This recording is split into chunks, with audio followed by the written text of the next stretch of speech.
Today on Ramen Upgrade, we are going to work with Atomy Potato Ramen. Based on the ingredients, it looks vegan. I originally bought this pack because I thought because it was a potato ramen that it was going to be gluten-free, but unfortunately it does have gluten in it, but we're going to try it anyway. I've never had this before, so I thought just making it plain, using the instructions, and then reviewing it and then doing our ramen upgrade. I think what makes this special is that it is mostly potato starch that they use them to make the noodles. So let's give this a try. It actually looks pretty spicy and it smells really flavorful. And they do have like little bits of vegetables that they had dehydrated and put on its own. There's some shiitake mushroom in here. There's some carrots, scallion, green onions. This seems to be like just a spicy chili powder broth. So let's try it.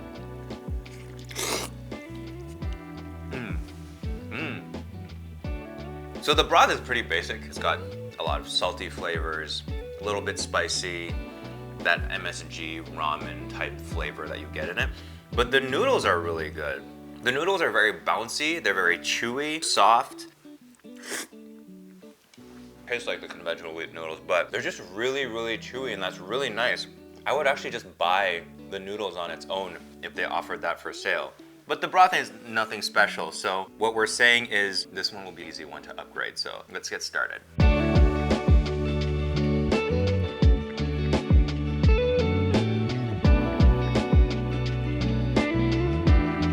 Because the noodles themselves are like what is actually special about this, and the soup is not all that good, we're gonna focus on making the broth into something a little more special, which means like we are gonna use everything that is in the packet, but we're going to add in some other stuff. I'm thinking maybe a little bit of spice powders like curry, and we're going to make this more of a curry leaning type broth using the same noodles. Obviously, we're going to try to keep it as easy as possible for the sake of the fact that I actually want you guys to try making this. So for the toppings, I thought I would keep this vegetarian. We will have a fried egg on here, but we're just gonna do roasted scallions and some sweet peppers first, and then we're gonna chop these up and put these on top. The scallions, I'm gonna try something and we're gonna roast these as if it were a vegetable and not like as a topping, and see how that worked out, because roasted scallions are actually pretty good. So I will say, like, these peppers, shoot, what are these called?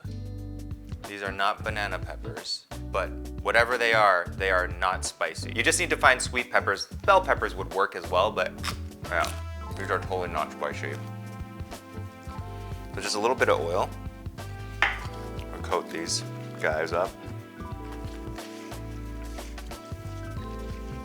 To that we add a little bit of salt, and we'll just pop this in the oven for like 20 minutes at 400 degrees. Now, I had heard in the early days of TikTok that there was like this ramen hack that was kind of going a little bit viral, and I think they used mayonnaise to make it a little bit creamier. And I want to try that today with this because the broth is kind of basic with the noodles that we got. But I'm gonna try it by first making a curry mayonnaise, which is one of my favorite things to do. It's like a great sandwich spread. It's like just really delicious. But the first thing you need to do when making it is you have to wake up your curry powder, is what I call it. And to do that, you add curry powder to a little bit of oil and you fry it first. If you're, for example, like putting curry powder on a vegetable and then putting that in the oven, you don't have to do this step. You just have to make sure that whatever you are adding the curry powder to, like the curry powder gets cooked in some way. So because we're just adding this to the mayonnaise, we have to make sure that it is cooked. And by doing this is how we do it. We just add it to a little bit of oil and then we fry it up first. And then doing this will release some amazing aromas. It'll start smelling really good, and it just takes away that raw taste away from the curry. There we go. Have you ever thought to yourself that maybe you would like to write a book but just don't have the time? Hi, I'm John Kung, and no, I am not tired. That is just my face. Here to share with you the latest in time-saving innovation. Don't write a book, buy mine instead. My book, Kung Food by John Kung, features the latest in book technology, including pages, words, And introducing JPEGs on paper. Kung Food by John Kung is not yet available in stores, but if you pre-order now, you can get your copy the same time as everyone else, except I will like you more specifically. Click the link in the description and pre-order your copy today. And now we return to whatever terrible video you might have been watching before. Now, once your curry powder has been toasted, like so, it should look like this. Now, just thick, but still kind of liquidy. Now you just add it to your mayonnaise. And the good part is the mayo is cold, so it stops it from cooking, and then you just mix it up like so. If you have fries, like this is amazing with like some oven baked fries, or regular fries, or anything.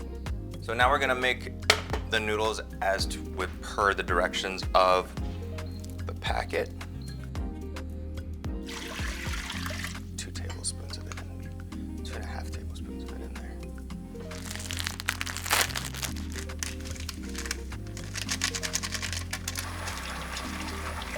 Once it's boiling, add that. In the pan that you use to make the curry, you can also add in 1 or 2 eggs. I'll just do 1 egg.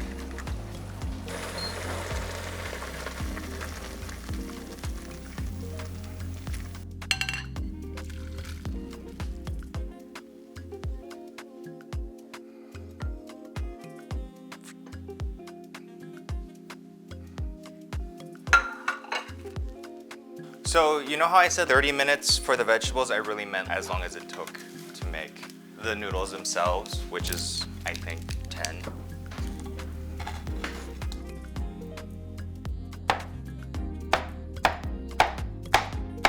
I feel like that only took 6 more minutes to do that than it was to do that.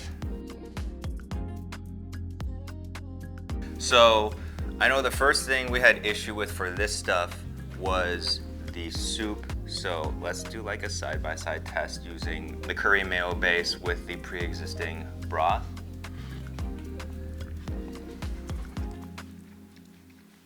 Ooh, okay. It toned down the spiciness. Oh, there it is. Never mind. It did not tone down the spiciness. It delayed the spiciness of it. Still not that spicy, but there's definitely more depth of flavor.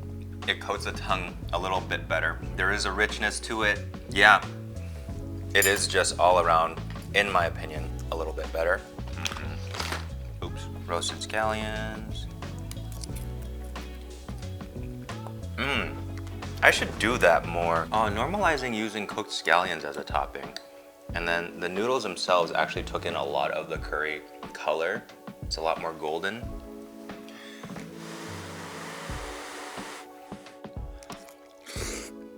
So the noodles actually taste a little bit better. Even though this had been sitting here for like twice as long, these noodles taste better as a result. And obviously with everything that you have here, you have like a full meal. So I'd say this was pretty successful. Yeah, if you have a brand of ramen that you want me to check out and do this to, I'm always open to suggestions. Just make sure that it is something that I will most likely find in either my Asian grocery store or online. Drop me a link to it, I'll check it out, and I'd love to try this. Like and subscribe. I'll see you next time.